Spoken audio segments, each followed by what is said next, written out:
Bonjour à tous et bienvenue à ce webinaire pendant lequel on va vous présenter les nouvelles fonctionnalités de Workday, donc la nouvelle release Workday 32. Je suis Nora Toumba, consultante Workday chez Ataraxis.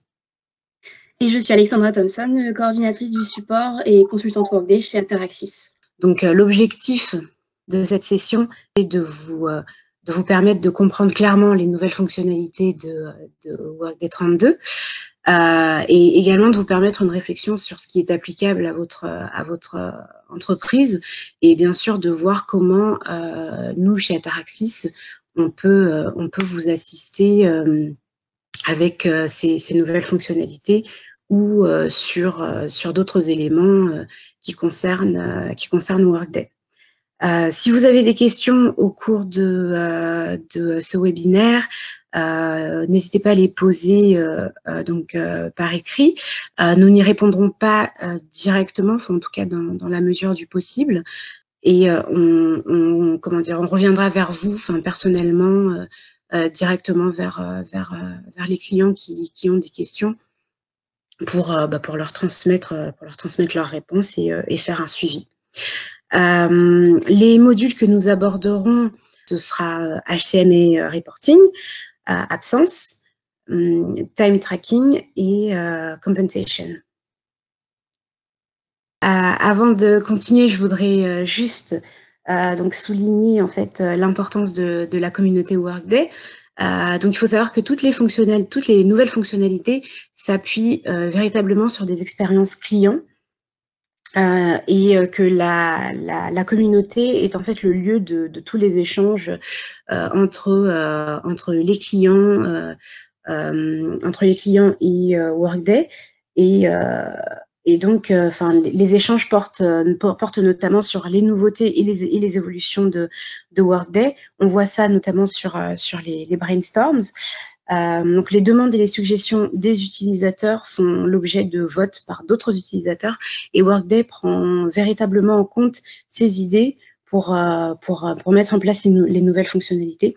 Donc n'hésitez vraiment pas à vous rendre sur la communauté pour suggérer des évolutions ou voter pour les suggestions d'autres clients, voilà, des suggestions que vous souhaiteriez voir se concrétiser. Alors, je passe juste quelques instants rapidement pour vous rappeler du coup le Safe Harbor, qui est une notion typique de Workday. Donc, il faut savoir que les nouvelles fonctionnalités présentées avant la mise en production, qui sera le 9 mars par Workday, peuvent contenir des informations prospectives et prévisionnelles. Du coup, elles peuvent comporter une dimension hypothétique et incertaine, notamment quant au fonctionnement des services ou aux dates de mise en production. De ce fait, tout service ou toute fonctionnalité qui n'a pas encore été rendue disponible par Workday peut faire l'objet de modifications à la discrétion de Workday, bien sûr. Et du coup, Ataraxis ne saurait en être responsable. Et par conséquent, vous, clients, êtes invités à faire vos choix commerciaux essentiellement sur des éléments qui sont disponibles à ce jour. Donc, avant de commencer la présentation, une rapide explication des légendes qu'on va utiliser et que vous verrez dans les tableaux. Donc, la petite molette signifie que les fonctionnalités que vous verrez sont configurables. Le petit A, voilà, dans la petite étoile signifie que les fonctionnalités sont automatiquement disponibles. Et donc, ce petit signe explosif signifie que la date de mise en production reste à déterminer. Voilà, avec tout ceci dit, je vais commencer donc avec notre premier module. Donc, on attaque avec HCM. Je vais vous présenter quelques nouvelles fonctionnalités qui concernent donc HCM. À commencer par celle que Workday appelle Hours for Period Activity Pay. Alors, juste une rapide explication. Comme certaines fonctionnalités n'ont pas encore toutes été totalement traduite. Moi, enfin voilà, on vous propose une traduction en gardant bien sûr la dénomination choisie par Workday pour que vous puissiez vous retrouver dans les BP par la suite. Et il faut savoir aussi que certains noms de BP sont sont soit en anglais avec une traduction française proposée entre parenthèses. Donc du coup pour cette première fonctionnalité donc qui concerne en fait les heures de travail lors de mission, elle offre en fait la possibilité d'entrer directement les heures de travail d'un employé directement dans Workday. Donc l'avantage c'est que il n'y aura plus besoin de suivre les heures de travail des employés en dehors du logiciel, ou bien de devoir charger des heures par le biais d'une intégration externe.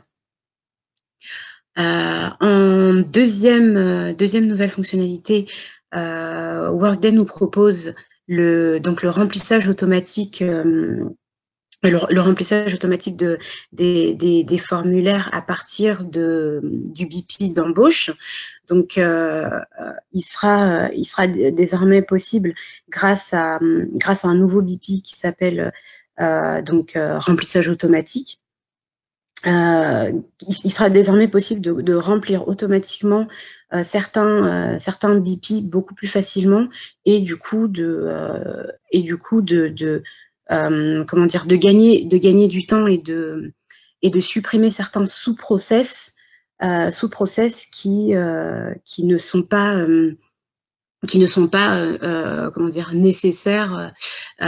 nécessaires, qui ne seront plus nécessaires, du fait de ce remplissage automatique.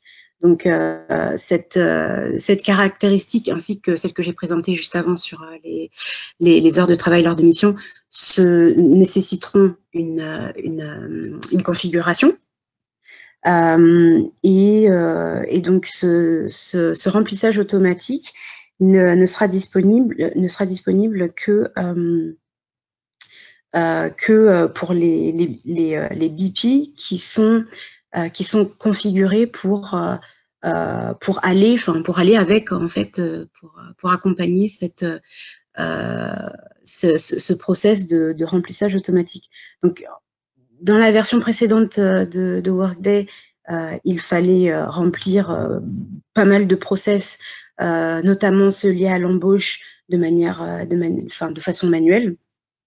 Et donc maintenant, il sera ce BP est conçu pour accompagner les clients qui utilisent le module recrutement. Et puis voilà, l'objectif c'est surtout de faire gagner du temps sur des embauches massives, ou bien des embauches saisonnières, voilà, qui nécessitent de saisir plusieurs fois la même information. Donc là, il y aura un véritable gain de temps. La troisième fonctionnalité concerne donc l'équivalent temps plein. Donc désormais, il sera possible de distinguer l'ETP payé d'un employé de son ETP travaillé dans le BP Change Job, donc le BP changé d'emploi.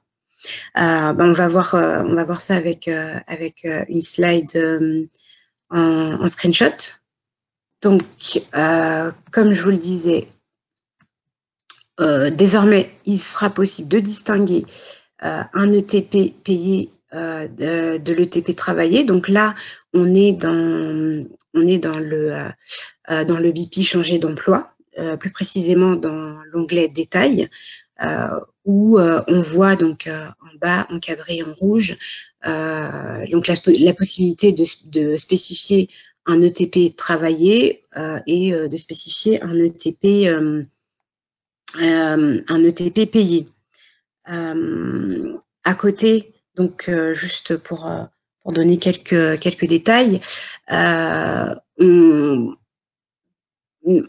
suppose que, enfin voilà, le salarié est en congé parce que le TP travaillé qui lui est attribué est de 0%, et son ETP payé, en revanche, est de 87,75%, qui doit correspondre à l'ETP payé qu'il a de manière régulière. Donc, comment dire, cette possibilité en fait de distinguer l'ETP payé de l'ETP travaillé donne une plus grande clarté dans comment dire, dans l'organisation, et donc ça permet d'optimiser les process auprès du service paye, et également pour les RH.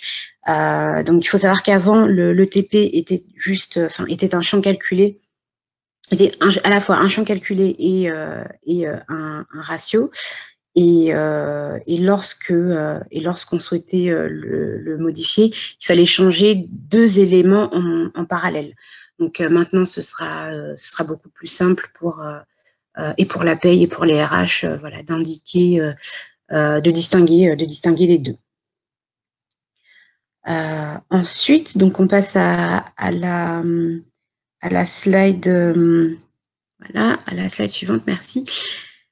Donc là, on a une nouveauté qui concerne le suivi des incidents de sécurité. Donc, le suivi des incidents de sécurité est une fonctionnalité relativement récente qui s'adresse surtout aux services QHSE des entreprises. Donc, il y a quelques améliorations qui ont été apportées sur ce suivi des incidents de sécurité.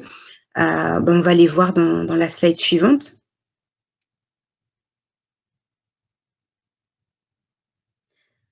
Alors, donc sur la gauche, vous voyez un rapport d'incident de sécurité, donc le rapport classique, et c'est plus bas dans les sections notes et fichiers, et également la section partie concernée, partie touchée, pardon, qu'il y a des modifications. Donc notamment ces deux sections-là sont présentées maintenant sous forme de tableau pour permettre une lecture et puis un renseignement des informations beaucoup plus simple.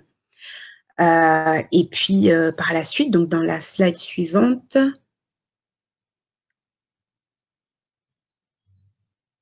voilà, dans la slide suivante, donc dans la partie nature de la blessure, il sera désormais possible de saisir plusieurs parties du corps, alors qu'avant, on ne pouvait en sélectionner qu'une seule. Et enfin, ce rapport, en fait, peut désormais être supprimé. Avant, il ne pouvait pas être supprimé et faire l'objet de modifications. Là, avec Workday 32, les rapports de sécurité pourront être supprimés par les administrateurs sécurité. Voilà qui termine la présentation pour HCM. Je vous propose maintenant de passer au module absence. Donc, je vais vous présenter les trois fonctionnalités qu'on a retenues de vous présenter aujourd'hui. La première concerne les motifs d'absence. Donc, lorsque des absences sont saisies via un tableau d'absence dans Workday, les employés pourront maintenant choisir un motif, une raison pour leur absence. Donc, au niveau du paramétrage, on pourra définir la liste des motifs et du coup le fait de les rendre optionnels ou obligatoires. Et les approbateurs, ils verront donc ces motifs au moment de l'étape d'approbation dans leur inbox. Voilà. La deuxième fonctionnalité pour absence, c'est des groupements de calendriers de travail. En anglais, les calendriers de travail s'appellent les Work Schedules Calendar. Voilà. Donc Workday 32 permettra de regrouper en fait ces différents calendriers de travail selon des critères que l'entreprise pourra décider.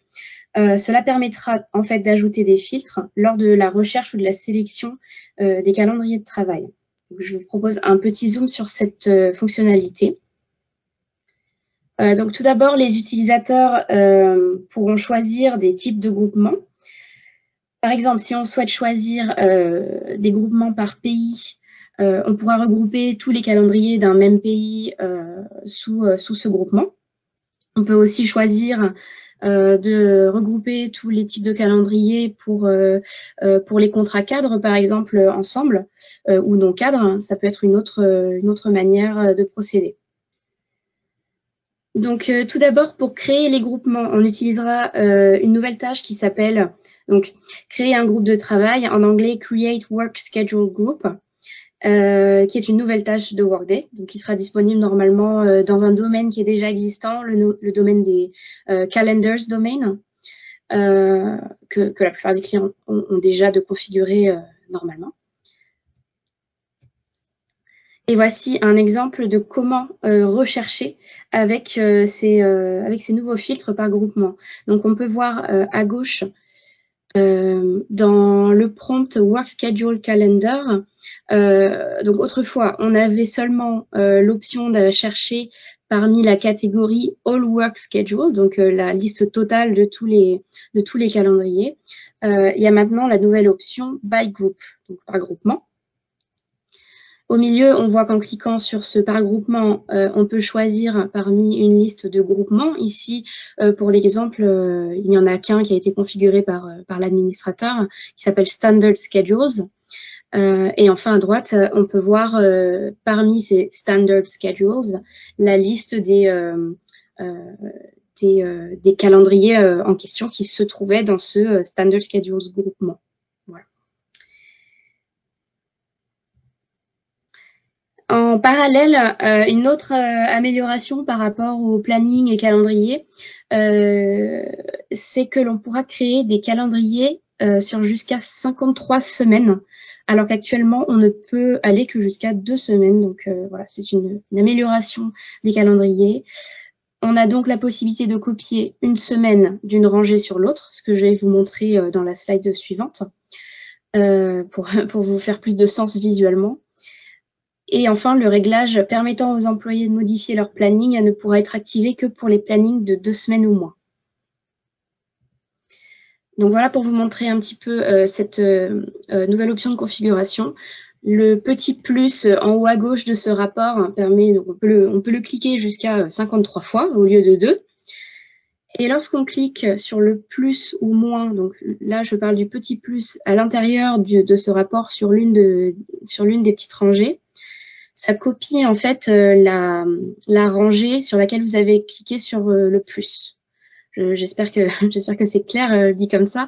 Donc en fait, ça copie à l'identique la colonne supérieure et on peut toujours décider d'éditer, de modifier légèrement si besoin cette nouvelle colonne. Rangée.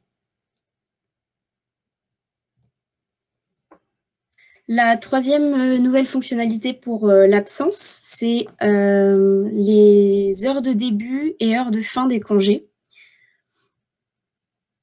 Donc, lors des demandes de congés, on peut rendre optionnel ou obligatoire le fait de saisir la précision en fait de l'horaire de début et de l'horaire de fin dans une demande de congé.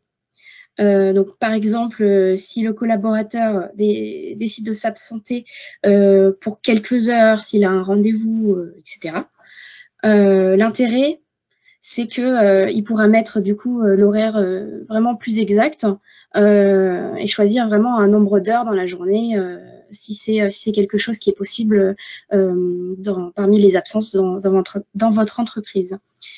L'intérêt, c'est surtout pour le manager, en fait, d'avoir ce niveau de détail qui va jusqu'à l'heure afin d'avoir une meilleure planification pour son équipe. On observe ici donc le rajout possible des options, donc en bas à gauche, les petites coches bleues, les options Start and End Times, voilà, et de le faire en requis, en obligatoire. Et la troisième petite coche permet de calculer automatiquement le nombre d'heures totales d'absence en fonction de la date de début et de la date de fin qu'on a sélectionnée. Donc ça, c'est au niveau de la configuration du time off en question. C'est pas la vue du salarié, c'est vraiment la vue de la personne qui va configurer le time off. Ici, on a des vues, la vue à gauche pour le salarié qui demande son absence et à droite pour le manager qui va faire la révision, l'approbation dans son inbox. Donc à gauche, on voit qu'on a la possibilité de sélectionner les horaires, donc de 9h start time à 5h end time. Et on a dans la troisième colonne de ce petit rapport la quantité par jour qui est calculée automatiquement en fonction des heures de début et des heures de fin. Et à droite, on voit que le manager reçoit dans son inbox cette étape d'approbation où on voit en jaune, dans l'encadré rouge, les horaires de début et les horaires de fin qu'avait saisi le salarié. Nora, je vais te laisser parler de la gestion des temps, time tracking. Je reprends du coup sur la gestion des temps, le time tracking, où là on a sélectionné quatre nouvelles fonctionnalités. Donc à commencer par l'approbation des temps passés sur des projets. Donc il s'agit là ce que Workday appelle le Review Project Time. C'est une nouvelle caractéristique, enfin un nouveau service qui est assez simple mais très pratique, qui va permettre en fait au manager de lancer une tâche qui s'appelle donc Review Project Time, enfin réviser les temps passés sur les projets. Et donc ça leur permettra en fait d'avoir une vue consolidée des employés donc concernés par des temps à approuver parce qu'ils ont chargé leurs heures par rapport à des projets sur lesquels ils ont travaillé. Et donc par la suite valider plus rapidement les temps de leurs équipes. Donc si jamais cette fonctionnalité cette fonctionnalité ne vous intéresse pas, vous avez le choix bien sûr de ne pas la mettre en place parce que c'est une fonctionnalité configurable. Ensuite, la deuxième qu'on a sélectionnée concerne le calcul du temps à travers les semaines. Donc là, Workday a mis à jour comment dire, le calcul du jour consécutif, hein, ce qu'on connaît sous le nom de consecutive day, pour que ce calcul en fait prenne en compte les temps en dehors des semaines et qu'il soit à vrai dire plus exact, beaucoup plus précis. Donc si on regarde la slide suivante avec le screenshot. Voilà, donc on prend l'exemple d'un employé qui a saisi ses heures, hein, donc 5 jours pour la semaine actuelle qu'on voit en haut et 3 pour la semaine à venir, donc soit un total de 8 jours consécutifs. Donc le calcul du jour consécutif a été amélioré pour prendre en compte les semaines et offrir une configuration plus flexible et une utilisation plus aisée. Donc sur la slide suivante, Alex. Merci. Donc on voit que quand on regarde donc les détails de la tranche horaire, donc dans sur la partie de gauche, time block, on voit que le jour supplémentaire n'est pas identifié comme tel. Enfin, il a été identifié comme regular, donc un jour standard. Il faudra pour cela, pour le modifier, lancer la tâche modifier le calcul du jour consécutif et sélectionner les deux nouvelles cases les deux nouvelles cases qui sont sur la droite dans la rubrique critères et qui sont encadrées en rouge. Donc, sélectionner ces deux nouvelles cases, les activer et avant de relancer le calcul. Donc, en fait, la première case qui s'appelle Allow Rolling Consecutive Day, donc autoriser une rotation du jour consécutif.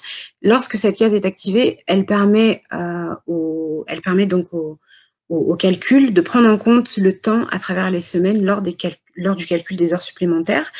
Quant à la case juste en dessous, donc Reset After Consecutive Day Found, donc remettre une remise à zéro après avoir trouvé le jour consécutif. Lorsque cette case-là, cette seconde case est activée, elle empêche le calcul de générer des heures supplémentaires pour chaque jour consécutif après un premier cas d'heures sup. Donc, lorsque ces deux fonctionnalités sont actives, il faut ensuite relancer les calculs pour que les changements soient reflétés dans le calendrier. Et du coup, le BP, enfin le calcul, le process, considérera les 2 dernières semaines ainsi que la semaine à venir lors du nouveau calcul. Donc, si on prend du coup la troisième, la slide suivante. Voilà, une fois que le calcul a été relancé, on voit que le 7e jour est bien marqué comme 7e jour supplémentaire et qui n'est plus tagué comme jour standard. Donc on va passer à la fonctionnalité suivante, merci, qui concerne donc le calcul des heures planifiées et le calcul des heures travaillées.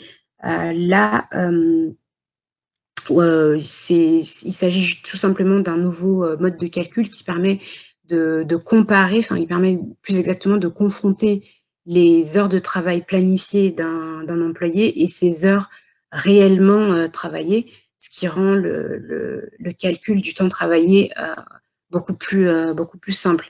Donc on va regarder ça avec un exemple. Donc là, dans cet exemple-là, on voit donc sur la capture d'écran en haut, donc un employé qui a rentré ses heures et qui fait donc régulièrement du lundi au vendredi 8h 16h. Et moi, en tant qu'administrateur, je voudrais que les employés reçoivent une prime lorsqu'ils font des heures supplémentaires non planifiées. Donc, s'ils travaillent, je sais pas, de 6 heures par exemple à 16 heures, je voudrais que ce soit notifié de manière différente. Donc le nouveau calcul là qui sera mis en place avec Workday 32 permettra donc à l'entreprise d'identifier les heures en plus faites par un employé. Donc pour ça, il faudra lancer la tâche créer un calcul de temps, donc create time calculation, et créer en fait et créer donc un calcul hors planning, qui sera qui permettra en fait de distinguer les heures en plus que les salariés font.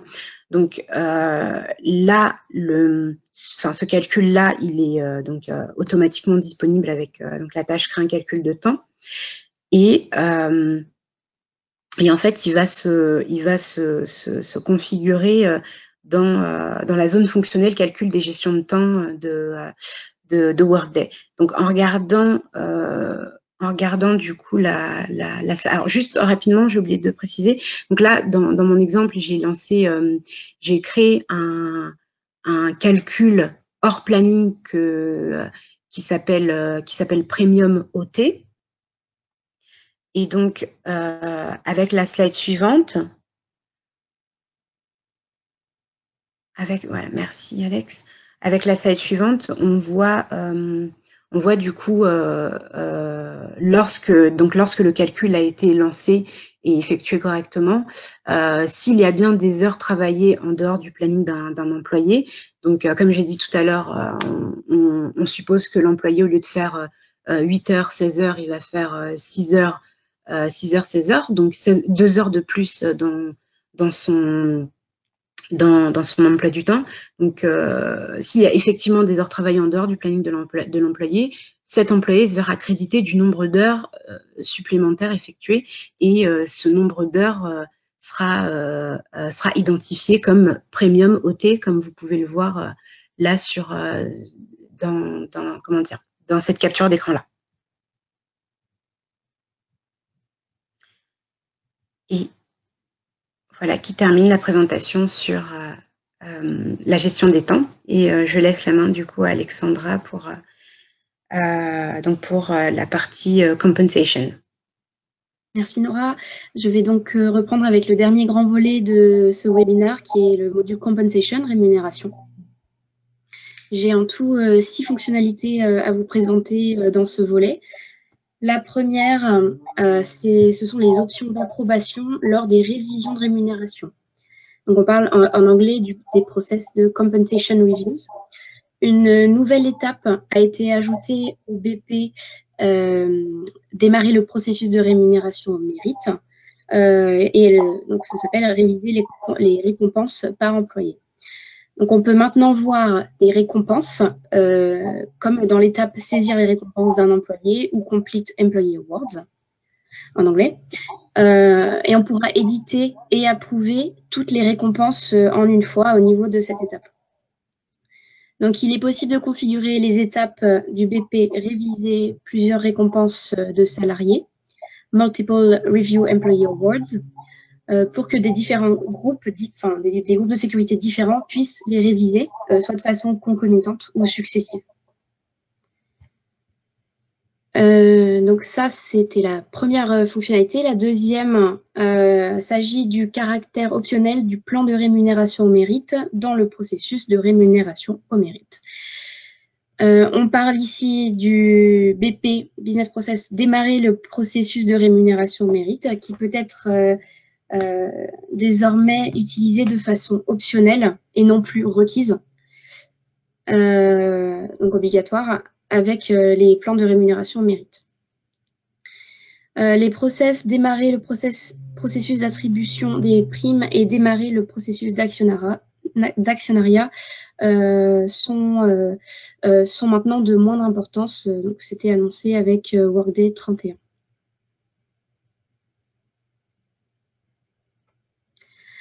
La troisième fonctionnalité concerne l'avis de prévention de vol de salaire. Donc, c'est en fait une fonctionnalité qui est particulièrement intéressante pour certains pays qui doivent légalement avoir ce type de prévention, d'avis de prévention, notamment aux États-Unis. Donc, si votre entreprise est en partie localisée aux États-Unis, c'est un process qui pourra éventuellement vous intéresser pour ces locations. Jusqu'à maintenant, donc cet avis existait déjà. On pouvait l'utiliser, ça pouvait être configuré comme sous-business process du change job, du hire, du add additional job et du request compensation change. À présent, on peut lancer ce processus de façon autonome, donc en dehors de tout process. Donc, l'administrateur souhaitant initier le process pourra le faire pour une population choisie, donc soit des noms en particulier ou bien selon des critères de sélection de personnes. Ces personnes recevront donc une tâche dans leur inbox comme un business process classique, une étape de business process qui contiendra l'avis de prévention. La quatrième fonctionnalité s'appelle WorkTag pour le paiement des cooptations. Donc Workday 32 propose l'automatisation du paiement des bonus de cooptation, des primes de cooptation, pour réduire l'effort manuel et gagner en efficacité. Donc avant la mise en place de cette option, dans Workday, le paiement des primes de cooptation, il était automatiquement alloué au centre de coût de l'organisation du salarié qui coopte. À présent, on peut configurer le one-time payment lié aux cooptations de sorte que le coût de cette prime soit alloué non pas à l'organisation du salarié qui coopte, mais à celle du salarié qui est embauché, ce qui peut faire plus de sens pour votre entreprise. Je vais proposer quelques captures d'écran pour vous montrer ça. Donc voici un exemple, un cas typique. Donc le cas de Betty et de Arnel. Donc Betty est salariée de GMS et elle coopte Arnel dans l'entreprise pour un poste dans l'équipe IT Helpdesk. Arnel est ensuite embauché. Betty reçoit son bonus de 2 500 $ pour la cooptation. Ce paiement est alloué au centre de coût de l'organisation de Arnel avec cette nouvelle fonctionnalité. Donc je vous ai parlé tout à l'heure de comment configurer en fait les one-time payments, donc les bonus qui seront en rapport avec la cooptation. Vous pouvez voir à gauche de mon écran dans la première image une nouvelle section qui s'appelle Referral Payment Options. Donc ça c'est une nouvelle section lorsqu'on configure le one-time payment. À droite, il s'agit d'une image tirée du business process de one-time payment, où avant, on ne voyait que le Referrers Organizational Assignment, c'est-à-dire les organisations centres de coûts liées à la personne qui réfère. Maintenant, on a également le New Hires Organizational Assignment, qui s'apparente donc au centre de coût du nouvel embauché. Je vais vous montrer un petit peu plus en détail le Referral Payment Options dans l'image suivante. Donc on voit bien ici donc, deux endroits en jaune qui ont été mis en valeur. D'abord à gauche, la coche Cost to New Hire Organizations, qui est donc vraiment l'essence même de cette fonctionnalité. C'est-à-dire que si on la coche, le fonctionnement automatique s'appliquera et on ne pourra donc pas, il n'y aura plus le besoin de mettre de work tags que l'on voit à droite de l'écran, et inversement, si on laisse cette coche décochée, vide, on pourra choisir de mettre les plan work tags comme on le souhaite. La fonctionnalité suivante, numéro 5, concerne la gestion en masse des employés lors des révisions de la rémunération.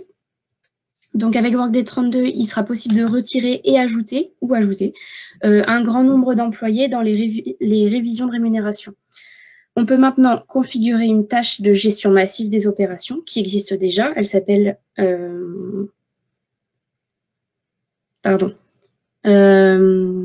Mass Operation Management, et on pourra choisir de faire cette mass opération sur le BP Review Maintain Employee Participation pour retirer et ajouter en masse des employés du rapport prédéfini vers le processus de révision de la rémunération qui est en cours. Donc un petit zoom avec des images. À gauche, pour rechercher la tâche en question, donc Mass Operation Management. Comme je disais, c'est une action qui existe déjà et qui peut être utilisée pour d'autres process actuellement dans Workday. Donc ça, c'est quelque chose que, en principe, vous avez. Dans les prompts sur l'image en bas à gauche, on peut choisir dans le premier prompt ce que je mentionnais, donc le Compensation Review, Maintain Employee Participation. Qui correspond à cette nouvelle fonctionnalité. Donc, je rappelle que cette fonctionnalité fonctionne toujours grâce à un rapport qui a été au préalable configuré dans Workday et sur lequel se base ce mass operation. Et dans l'image de droite, on peut donc voir les nouvelles coches, les options, de faire un remove ou add back. Donc voilà, ce qui permet de rajouter ou de retirer les collaborateurs. Enfin, la 6e fonctionnalité est la gestion des relevés de révision de la rémunération. Donc assez simplement, il s'agit d'une nouvelle tâche dans Workday qui s'appelle afficher les relevés de révision de la rémunération ou en anglais View Compensation Review Statements. C'est une nouvelle tâche qui sert à aider à la gestion et aussi à la visualisation de ces relevés pour des salariés sélectionnés. Donc, ce sera une tâche dans laquelle qui nous proposera un prompt, on choisira un salarié et on pourra voir les documents liés au Compensation Review pour des événements choisis ou alors pour tous les événements passés. Donc, la seule configuration qui sera éventuellement requise, ce sera au niveau de la sécurité pour autoriser cette tâche à des groupes de sécurité souhaités, mais sinon, c'est une tâche qui sera automatiquement disponible. Donc cela achève notre présentation de ces premiers modules. Donc j'ai vu qu'il y avait eu quelques questions. Oui, j'ai répondu. D'accord, très bien, merci beaucoup Nora. Donc parfait. On tient à vous remercier d'avoir assisté à ce webinaire de présentation des fonctionnalités de Workday 32. Donc on a vu aujourd'hui HCM, absence, time tracking et compensation. On espère aussi vous retrouver demain pour la séance webinaire qui est prévue à 11h également. Voilà, donc si vous avez toutefois d'autres questions qui vous viennent ou des besoins liés à la release Workday 32 qui vous viennent après ce ou ces webinaires, n'hésitez pas à nous les adresser par email. Voilà, et nous vous répondrons individuellement. Encore merci. On va à présent clôturer cette session et on vous souhaite une excellente journée. Très bonne journée et à demain. Au revoir.